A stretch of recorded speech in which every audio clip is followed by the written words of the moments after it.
So good afternoon, everybody here in the room and at home for the next session in the AI week with obviously the most important theme, what can we do without cyber if we do not have the right skills? So the question is, how can we boost the cyber skills in Belgium? I got a great panel with a lot of people, so we will have to speed up, and I will, like I always try to be a very lean and mean managers, I will ask the panel to present themselves. So maybe, who has the mic? Maybe you can start. George Ataya, professor and academic director at Solvay Brussels School, and vice chair of the Belgian Cybersecurity Coalition. Maybe for your neighbor. I'm Rosanna Kurer. I'm founder of Cyber Wayfinder. It's like a school for cybersecurity training for career transitioners. Thank you. Eric? Eric Van Caen. I'm a business group leader. I'm a business group leader within Agoria, and my focus is cybersecurity. Hi, I'm Jorien Kroos, director GRC at Approach Belgium. We're a pure play cybersecurity consulting partner in Belgium. And Stefano De Crescenzo, I lead the international cooperation and situational awareness and operation at ENISA, the EU cybersecurity agency. Thank you, and I'm Saskia van Ufferen. I'm heading up the National Coalition for Digital Skills and Jobs in Belgium, also as the digital skills leader, and I'm heading up the team for digital at Agoria. Maybe the first question for you, Stefano, now you have the mic in your hands. You are working for NISA, right? Yes. Yes. So maybe that was easy. That was the easy part. Now the more difficult part is what are they doing in terms of skills and boosting the skills for Belgium? Let's see after the panel if I still there. Yes, so ENISA, as you probably know, has a very large portfolio of services. One of them that it's at the core of our mission and in our mandate is capacity building, also through skills education, awareness raising. So as a part of this effort, the agency has different programs that works on skills. Primarily, the service and the effort that ENISA does is to empower and enable member states to actually increase and understand what are the gaps in terms of skill in cybersecurity. Maybe one program of interest is something called CyberHead. So it's an observatory and it's a database where ENISA maintain the different cybersecurity programs that are available from the learning perspective in the member state. That gives visibility into, okay, what is available for the individuals if I want to start a career in cybersecurity from the learning perspective, but also give us the possibility to understand at which, for example, at which pace we are able to have talents moving from, for example, university into the workspace, let's say. Just to give you some number, for example, based on information we have, in 2021, we enrolled about 5,000 new students in those programs, and about half of it was injected, let's say, in the job market. On the other hand, what also was noticed is that this injection is not enough. So in order to cover the skill gaps that I think everyone are talking about right now, the needs for cybersecurity talents in the job market is not enough. The sourcing from the, for example, university, we also need to work on reskilling current employee or people already in the job market in order to pick up this huge need. So another things that ENISA just launched the last year, it's what is called European cybersecurity skill framework. So this is a framework, is a tool that is given to the member state in order to, first of all, understand the skill gap, because it's not just about the number of people that we need to inject into the job market, it's also what type of skills are needed. We mentioned today we are at the AI conference. For example, is understanding of AI and the let's say the relation with the cybersecurity. It's one skill that we probably need to develop in the actually now quite near future.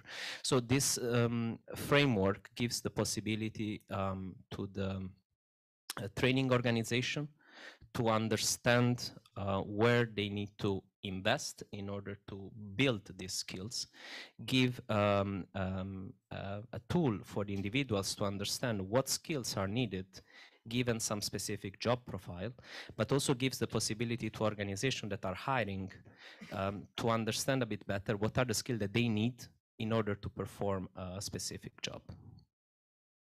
Okay, thank you. Just an additional question. You said we have got 5,000 new students and only 50% end up in the job market.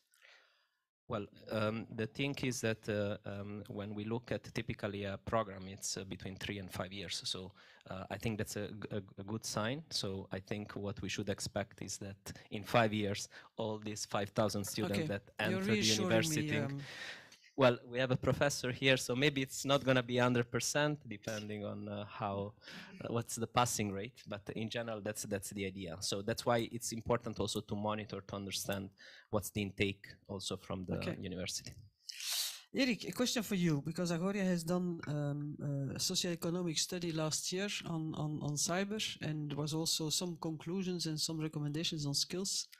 Maybe you can clarify and comment a little bit on that one?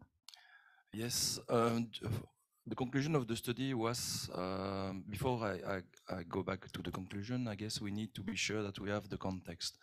The study shown that we have more than 1,200 open positions in the Belgian market, the cybersecurity market sector, sorry, and we have more than 4,000 open positions in the Belgian market.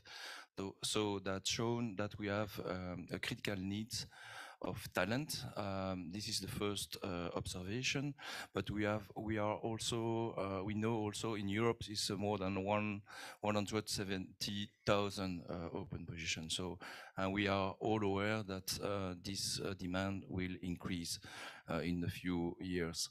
Something's the conclusion of the study was we need to attract interest for the cybersecurity, but also AI topic, because Professor Bart Pranels just shown or demonstrate there is an interlink between AI and cybersecurity today. ChatGPT, but we have also other tools, and we have also to make to bust some myths. I've already mentioned for those who were there this morning. Cybersecurity is often considered as technical or operational, I would say, focus. It's not the case, and perhaps some things that we have to promote, evangelize. Everybody should be an ambassador of cybersecurity.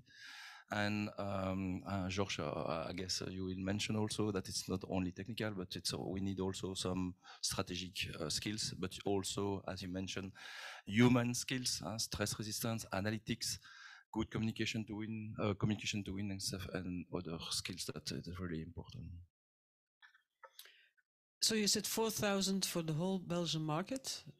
It means that we need to reskill people, like you were referring to, but also that we need to change the perception and hire some youngsters. Jorien, now you are working with a lot of new profiles in Approach, but how can you motivate a youngster to join the cybersecurity world?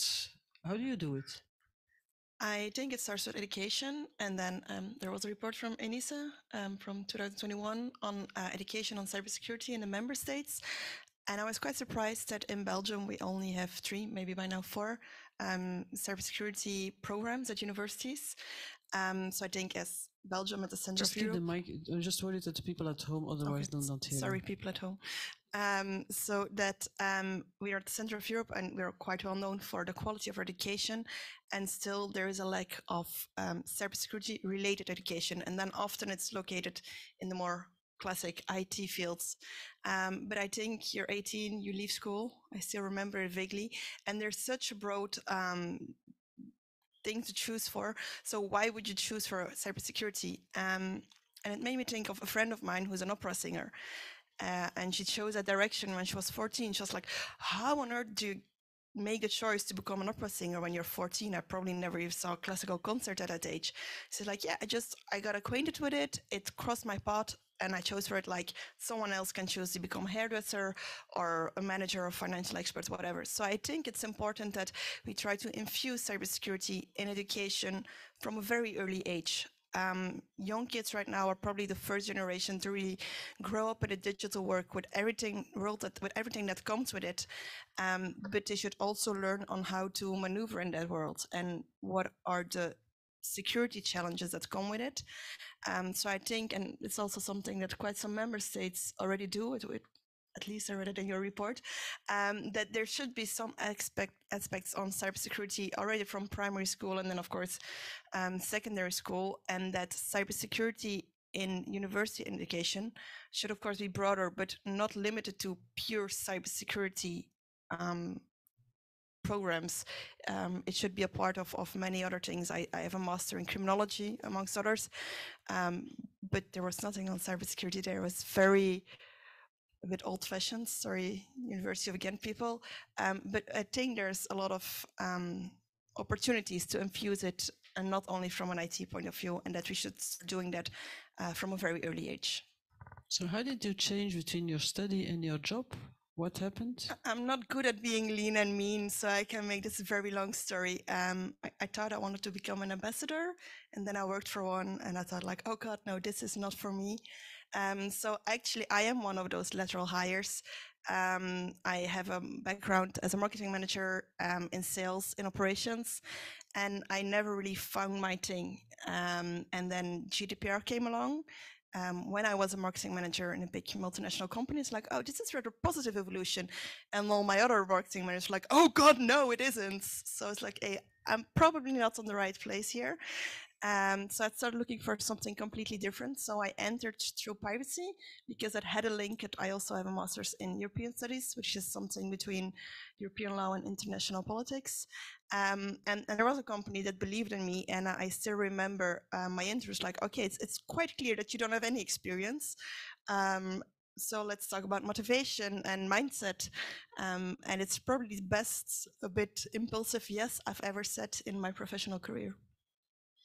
Okay, so it shows that we do not only need people coming from technology studies to join the cybersecurity market, but Rosanna, and you are well placed to say that there are some challenges in hiring people or asking them to join the cybersecurity workforce. Now, what can you share? Why should we do it, and what can we do in order to boost those skills, cyber skills in Belgium? Yeah, one thing I like to provoke people and say there is no skills gap, there is an opportunity gap. And that's where diversity comes in, because we have people, excellent people like yourself, who are in business units, who are interested in technology and are interested in cybersecurity, but don't feel that, because they don't have a good understanding of the scope of the work and the tasks that we have to do in cybersecurity, is they think it's not something for them. And guess what? Sometimes the HR professionals also don't understand what cybersecurity teams need. And this low awareness of what are the challenges of a cybersecurity team, what are the tasks that need to be done, and what skills do we need, this makes it difficult to match people, even people who are motivated to learn. And so I think, yeah, we need to increase awareness even among cybersecurity professionals. They should understand, because there is also silos in cybersecurity teams. So there is the GRC team, there's maybe the operational team, but there's also, the very like cyber defense team. Okay, you have all these, but actually you need to be able to work with all of these teams, meaning you need to understand the business challenge, the operational challenge, in order to be a good professional, right? And so I think that we need people who understand the business to go into security so that they can bring in the knowledge of the business, because at the end of the day, cybersecurity is serving the business. And we should not forget this. And the people who understand the business, there are a lot of people out there with the right skills who are willing to put in the time and the effort to learn enough cyber skills to join team and already to contribute with their transferable skills, with their knowledge into the cybersecurity team, where all they have is operational or technical knowledge. So really, I think it's the opportunity that we should give people like, lateral movements or internal mobility. This should be more and more encouraged. And also more people should know that it's not about having a hoodie and hacking. That's only a very small part of cybersecurity. It's a really broad challenge. It's a complex challenge. And with complexity, we need diverse talent. So there's no one person who can answer the challenge of cybersecurity. We need teams of people with diverse skills.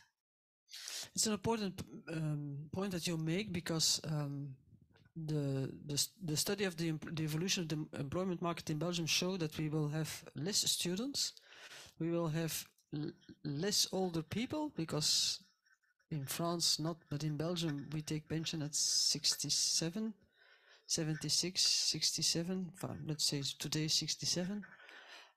So we will have to do it with those who are working for the moment. So we need to stimulate mobility between departments, firstly. Secondly, I saw an ad of a vacancy of an organization out of the industry, asking for a master with 37 years of AI experience. Of what, 10 years at least in a concrete project. And I added, and preferable a woman younger than 26, just to make it. So we are in our recruitment ways in the industry still far away from what the reality can bring. Now, Georges,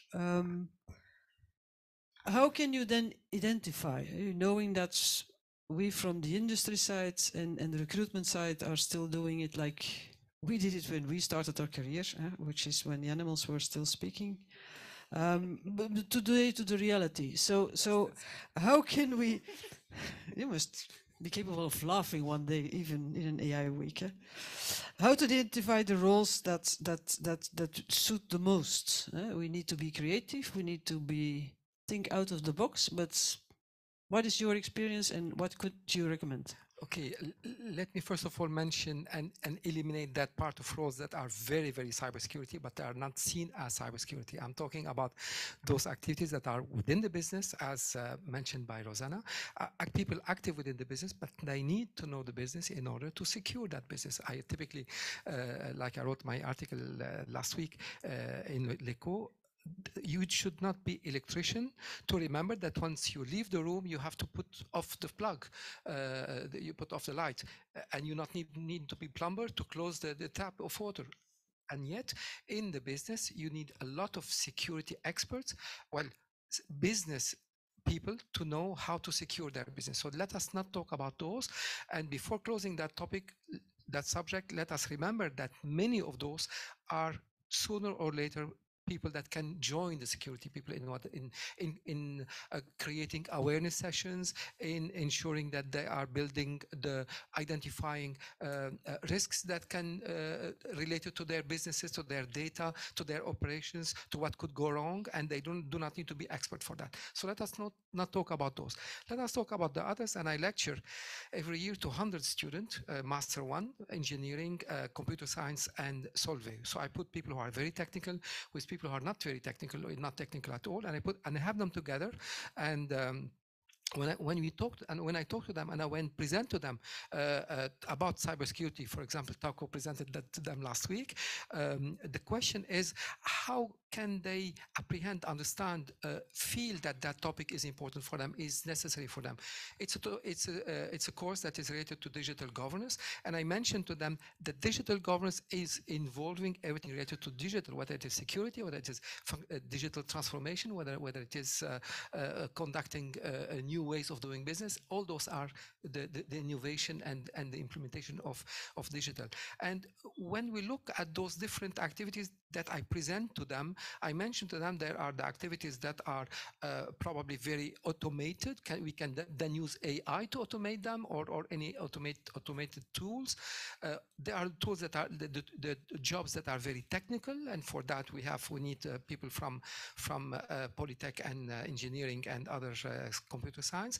And then we need all those other activities. The other activities are, in my opinion, essential, and this is also mainly where we are missing a lot of people. But this is not apparent because we don't feel that there is a gap there. We don't look at that part of it.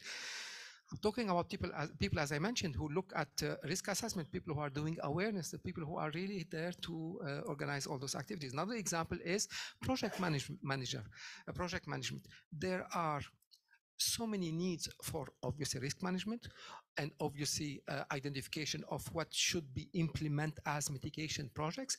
And now comes the time that we have to start those projects. And typically project, and I'm quite expert in projects management. I used to audit mega projects and most of the time stopping them because projects can go wrong very easily.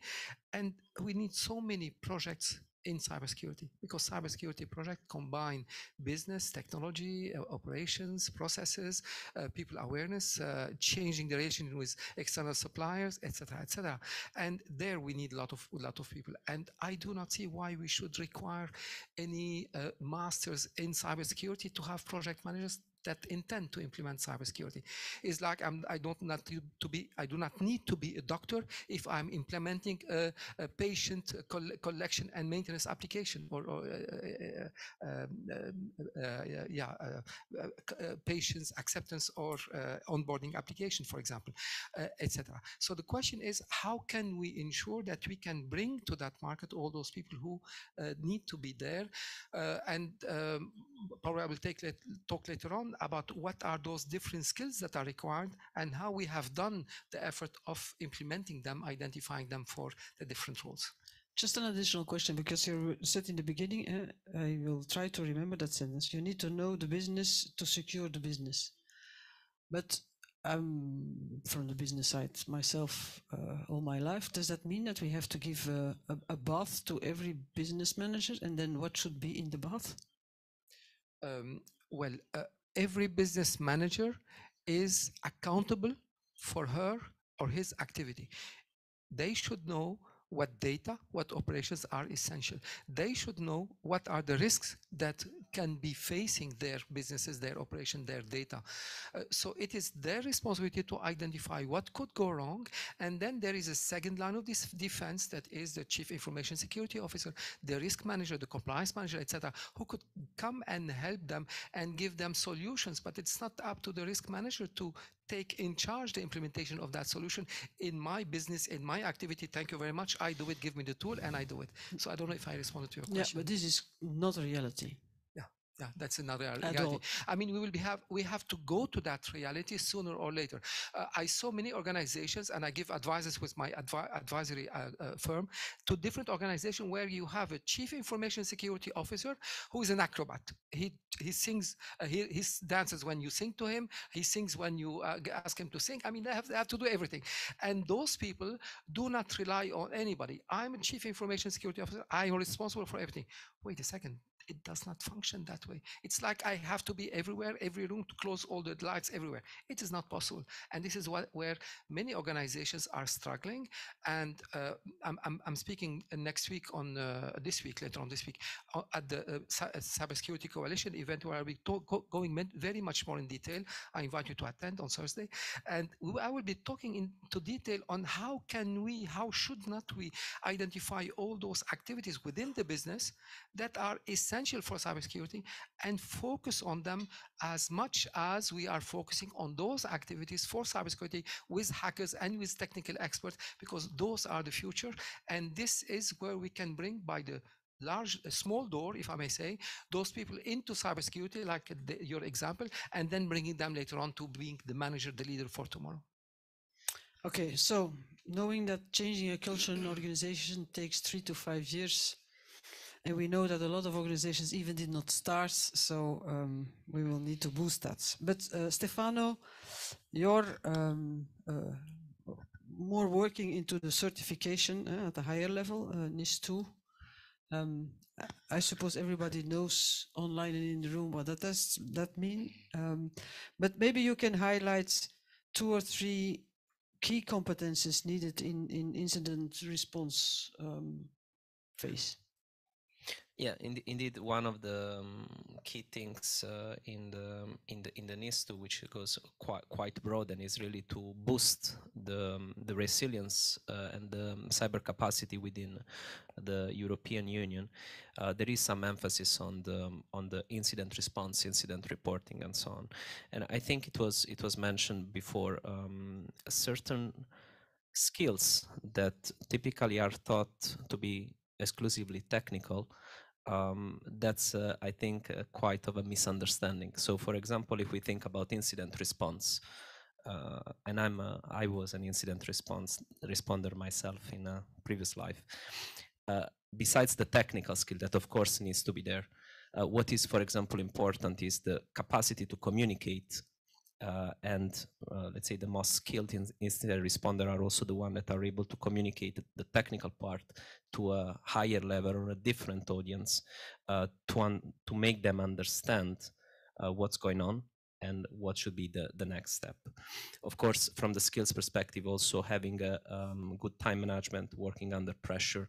Incident response is a profession that kind of, well, you are always with the high adrenaline. So those are the, let's say, specific skills that that can help develop.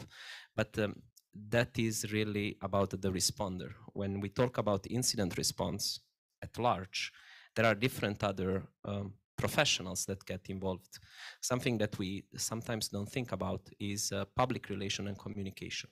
So when you have an incident, one of the most important things that gets outside when an incident hit is how a company communicate about the incident to their stakeholders or to their regulatory authority. I was mentioning before GDPR. So how do we make sure that what we communicate, it's sound, it's timely, it's enough for communication report? Talking about the regulatory incident reporting as it is in the NIS, it's important, for example, to have a legal department that understands what are the needs for reporting, understand what is about the incident, and is able to act based on regulatory and compliance requirement. You have the CISO that should understand, okay, what's the risk for the company and how we should handle the incident. So what we mapped into the skill framework is, let's say, a number of functions that typically work in the area of cybersecurity. So not just an incident, but you will see that in one way or the other, all these areas gets involved into cybersecurity event. No, just the study that Agoria made last year shows that we have 100 attacks a day in Belgium, that 42% are on small and medium businesses, of what 38% is out of business. Now, you were talking about reputation management. I would like to have the names of those 38%, but that's not something what have been done. But at the other hand, it is the responsibility of the CEO and the CFO to take the necessary actions. So how can we communicate to them without scaring them off? And that's always the $1 million question. So if somebody in the room has a crazy idea on how to do that, but there is a sense of urgency. So you said you need to talk to the business. You mentioned the word reputation. how can we find the right balance between the sense of urgency and not scaring them off?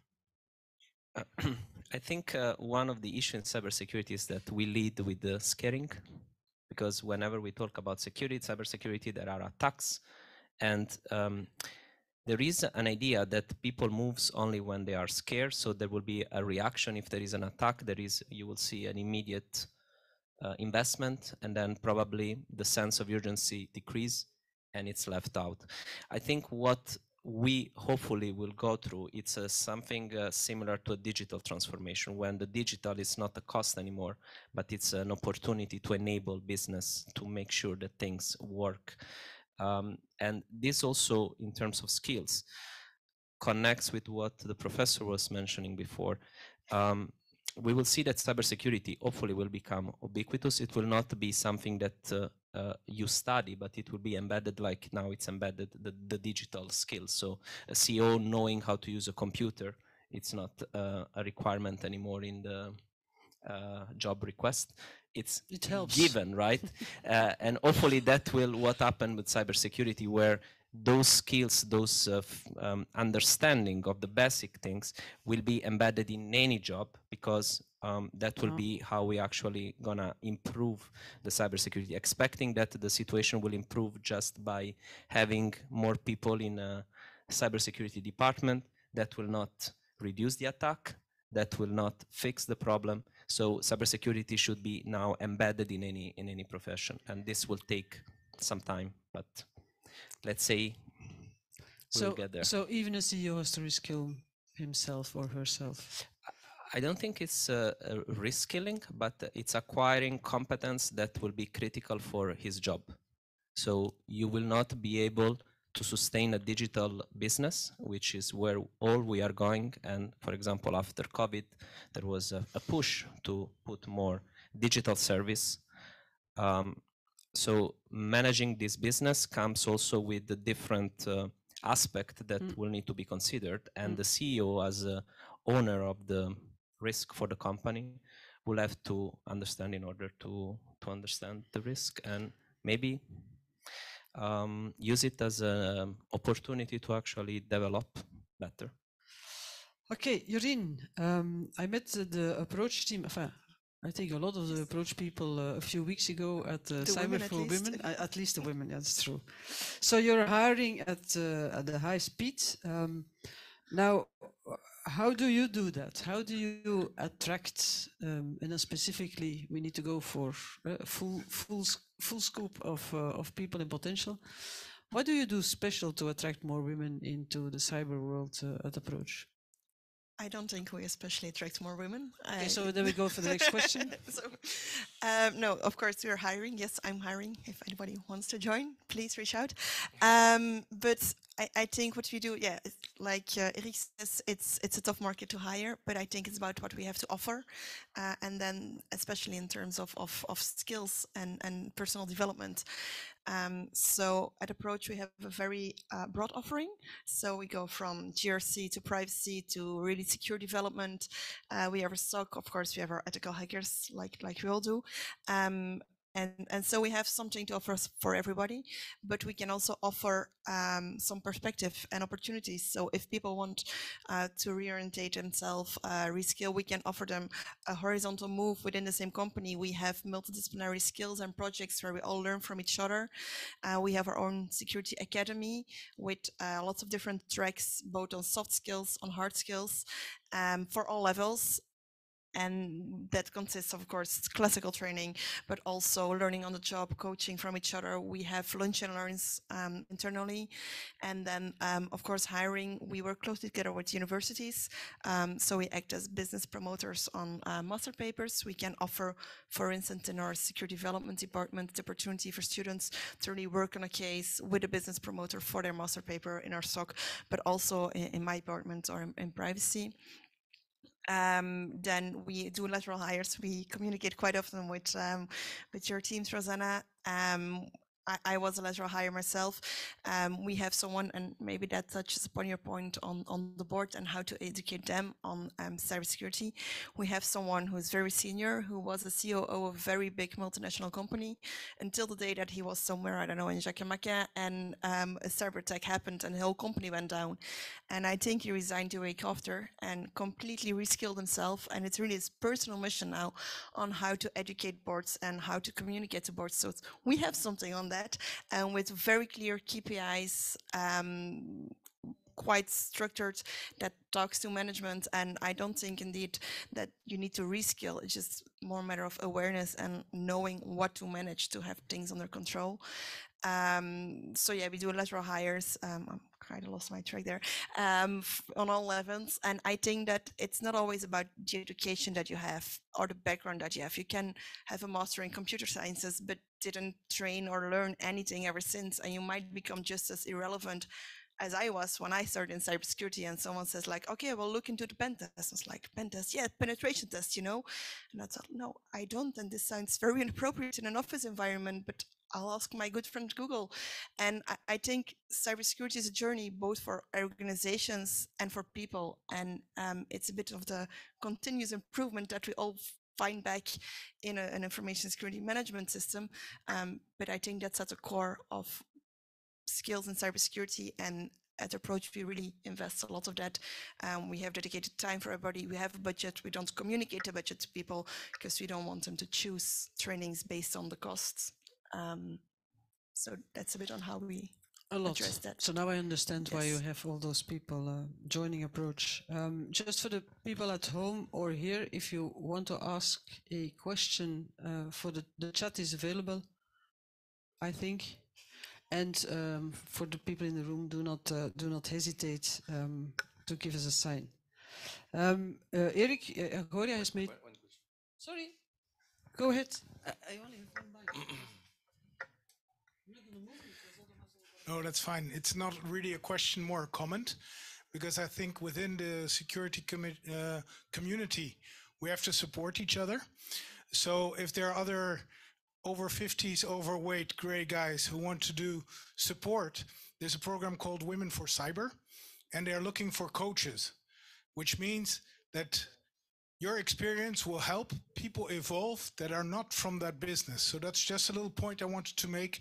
The existence of Women for Cyber and the program that they have on coaching. It's really nice to support colleagues, and it's one of the ways forward. May also be older blank women. Oh, okay. No, thanks for that point to add it. It reminded me, and also your remark, at a certain moment we did a Coder Dojo. For the ones who know Coder Dojo for kids, a coding camp. We organized the Coder Dojo with the first lady commissioner we had at the commission, Nelly Cruz. And it was with a full cabinet, so nobody was speaking neither Dutch or French, unless the kids, but the kids were coached. And I gave Nelly 2 coaches because it's Nelly. I mean, and Nelly was sitting there behind her keyboard, and she was asking to the kids 7 and 8 here, do you think I may push on this button? And the girl was looking to her and saying, if you don't try it, you will never know it. And that's why I say, I mean, sometimes you just have to do it. Now, Eric, Agoria has made the study. We came to the remarkable conclusion that we have already 4,000 vacancies today, and it will only increase if I hear the people around. But what, according to your knowledge, is the origin of that talent gap, and what between the gap between the regular education and the industry needs, not between you and Georges, but in general? You can't have an issue with Georges, can't you? So it's a good question. I guess we need to understand how an organization is running. And for most of you, you are all aware there are strategic layers, tactical layers, and operational layers. Some things that perhaps we don't educate, at least the people who will teach some specific activities around cybersecurity and AI. And if you don't understand your environment, that will be very difficult to at least to be efficient, or at least to give some competence related to the needs of our industries. I guess I can propose to the audience, it was on September last year, I had 2 minutes to convince 50 executives about the importance of cybersecurity. And I said, oh my God, 2 minutes to convince people. And I just had an idea of ABC for executive, like asset management. How do you train people? Which kind of asset you have to protect? The second point is business continuity, business modeling. There are some concepts that we never seen that in the conventional, I would say, education.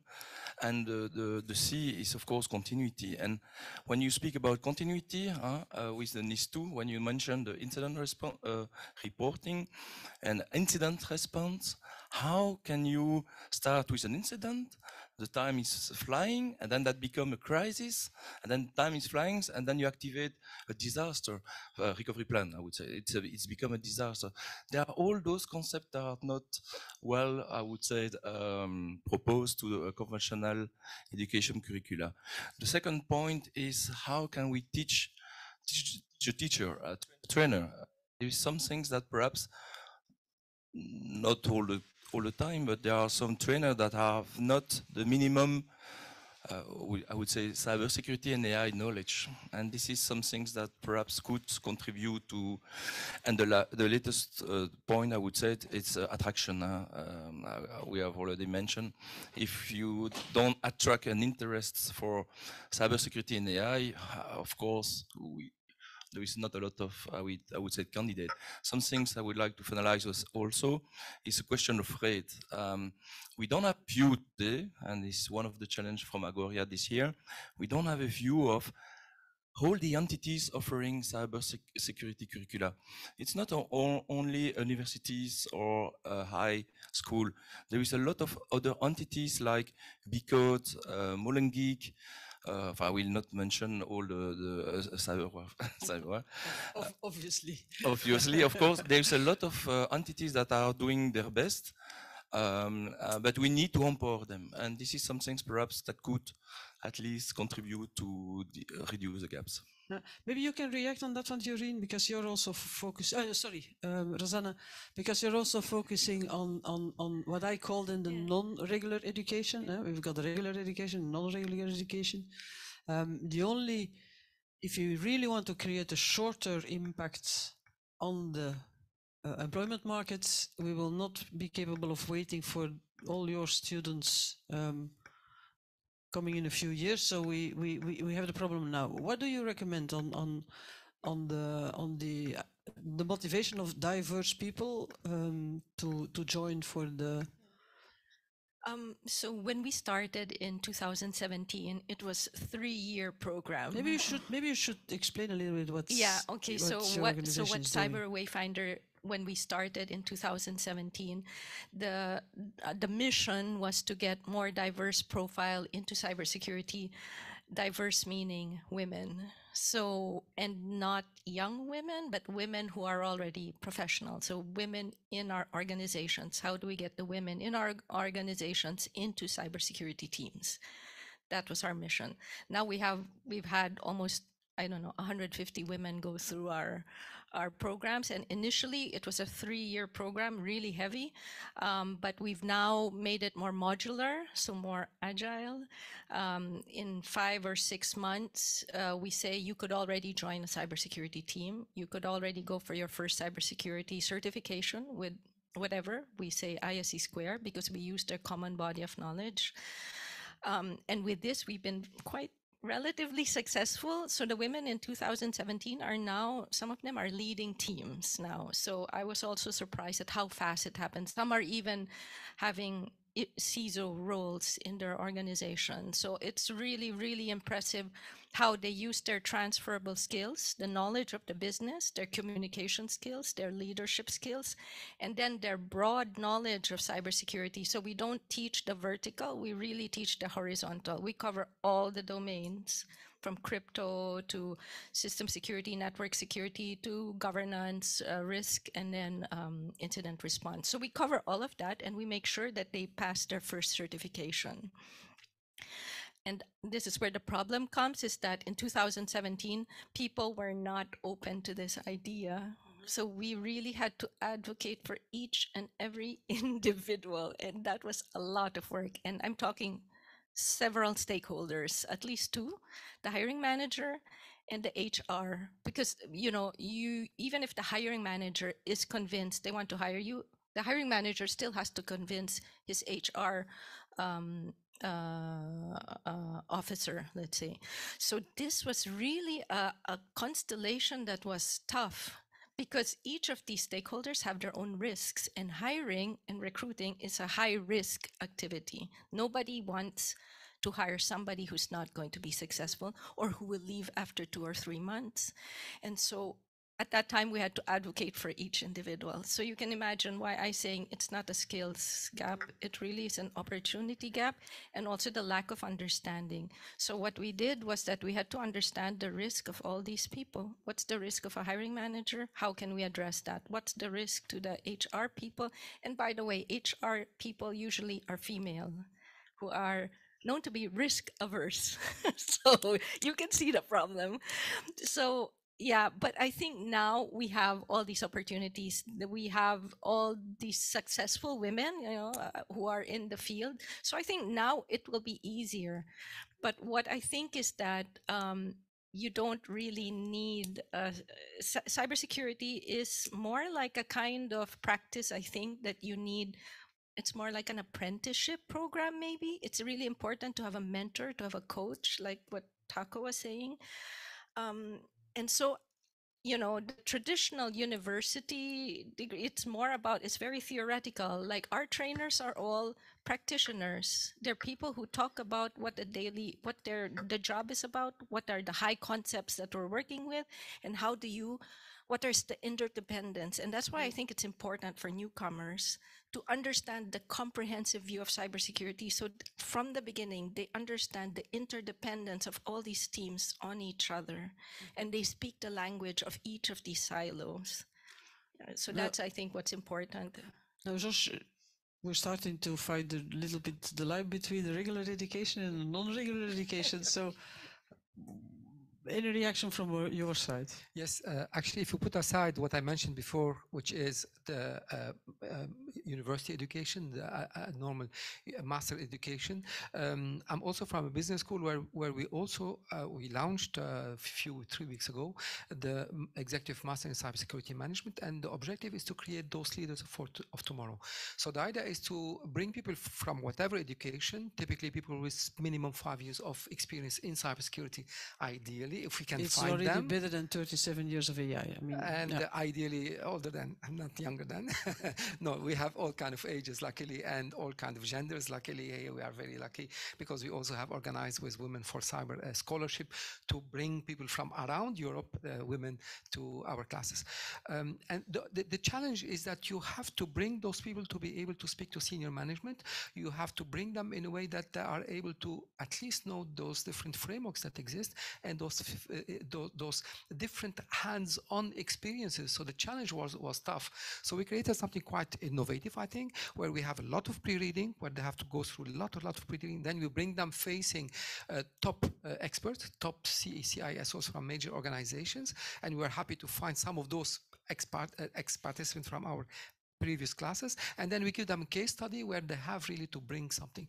And before we come to structuring our education, creating the different modules, we made a full evaluation on those different frameworks that exist: the NIST, the COBIT, the CISSP, the framework, obviously, of the ECSF from ENISA, and the CyBOK, and all of those. And we identified which module of our 6 modules should address which topic from which topics from which framework, and we ensured that each one of our, what we call them, topic leader, which means the person in charge of a full module, identifies those various topics, skills from the different frameworks, and ensure that they address them in a way or on another.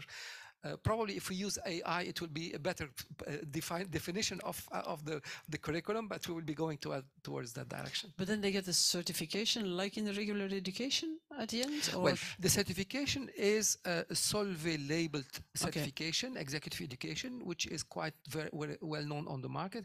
And we are starting to have also different, as I mentioned, European, not Belgian, participants, which means that we are positioning our education on that level. And we are expecting, now that we are aligning with ECSF, we are and aligning with all different frameworks, we are on the leading edge of education to professionals, not only theoretical, but also very practical. Okay, thank you. Just that you are all warned, we had prepared 2 questions, but I will add a 3rd one, and I will give it already up front. If you would be the leader of this country, having all money is possible, all access to education is possible, you can choose. What would be the one thing that you would focus to boost the cyber skills in Belgium? You just take a minute or 2 to reflect. I will just continue because Rosanna, you are also training people, but to my experience, it's sometimes difficult to get somebody hired if it's not an official certification of regular education. How do you handle that towards the recruiting parties? So cybersecurity actually is not, they don't look at, which is a good development. They don't look at your educational background as much anymore. What they see is what are your certifications? And they could be either broad certifications like the CISSP you were saying, or the SSCP from ISC Square, or they can be very vertical, very narrow, like an AWS or an Azure, a very technical, a technical tool. So this way, I think it's good for people who are transitioning from other, because you don't have, well, okay, it's not that you don't have to.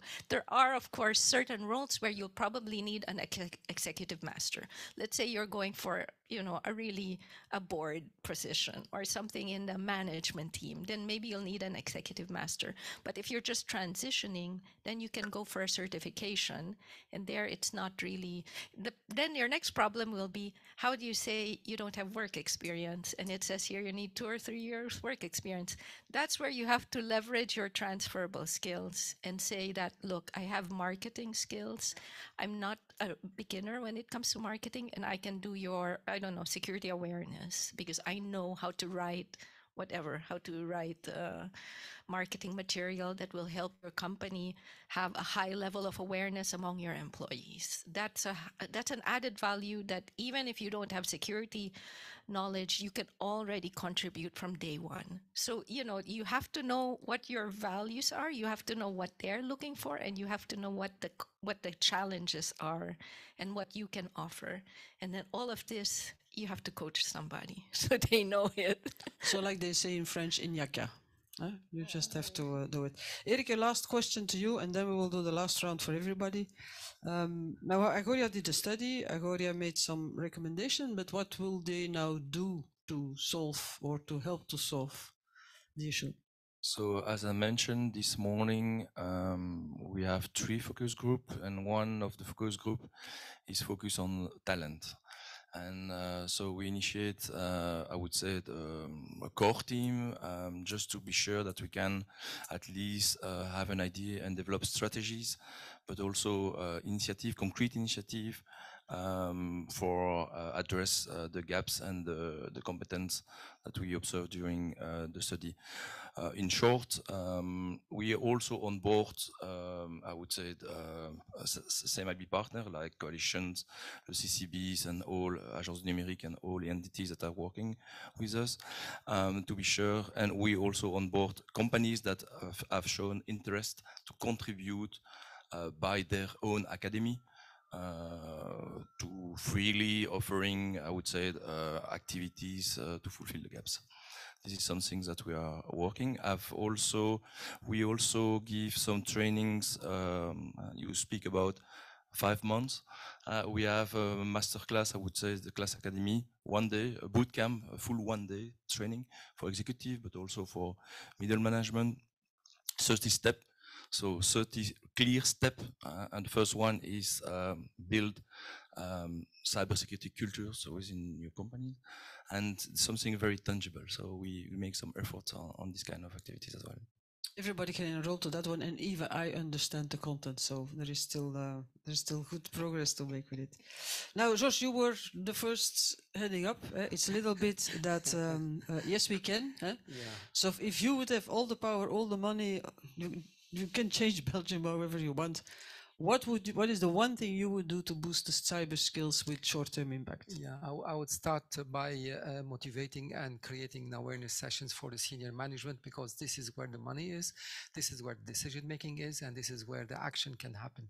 And typically, when people speak to senior management and try to convince them, I mean, when a CISO, Chief Information Security Officer, speaks to the senior management, most of the time they say, no, we're not interested. No, your project, we have more important projects. And I think we are not blunt enough. We do not say, listen, honestly, if you ask my opinion, the budget should be this or that. Typically, they come with a budget that is 1% or 10% of what is required. And honestly, every chief information security officer knows that what is effectively required is 10 times, 20 times that figure. They know that this is not available. They know that they will never accept to give that, but that is not their problem. And most of the time they decide to, no, I'm going to give a figure that they will accept. That's an error. And this is where we have to say to them, take it or leave it. You give me the 20-fold my initial budget, or whenever there is an incident, don't look at me, look at yourself. I will buy you a mirror with some of the money you give me. Okay, so educate the senior management and motivate the senior management. Jorien, you're leading this country. What would you do? I think I start at a whole different level. I think it comes back to what I first said. I think, and it's for me, it would almost be an obligation to society. I think I would invest in education from a very young age, and teach them that cybersecurity is related to a lot of different things. Because how can you expect someone, for instance, choose for a master's in, I don't know, mathematics or physics if they've never had it, and if they don't know that mathematics is more than counting to 10 and backwards, that there's algebra and algorithms and all different stuff I don't know anything about. So I think that's where I would invest in, and it will probably not pay back very fast, but I think it's important for the future. And yeah, that's what I would do. Great. Stefano, your penny. I will hire this panel to solve my problem. So, okay. No, I we think can negotiate. No, I think besides what was already mentioned, I think there was one key word from Eric, which is culture. And I think the only way really to move the needle is to have this culture embedded in everyone at any level. So if you want to do it on a short term, you can't just invest into young generation or in one specific, let's say, sector, or at high level. It has to be pervasive across the population. I think CCB, if I remember well, and if they didn't change their mission statement, was to make Belgium the most cyber safe country in Europe or in the world. Very ambitious, but I think you can do that once you have a certain level of perception and culture across the country, and that is so a virus, but not the one we have known. Yes, and also virus in cybersecurity may not be the right word, but let's not build a pervasive virus in cybersecurity across the population, but in general incentivate this culture that this is an important thing, so not just to protect our assets and values, but also as an opportunity to develop new things. Yeah. Okay, great. Rosanna?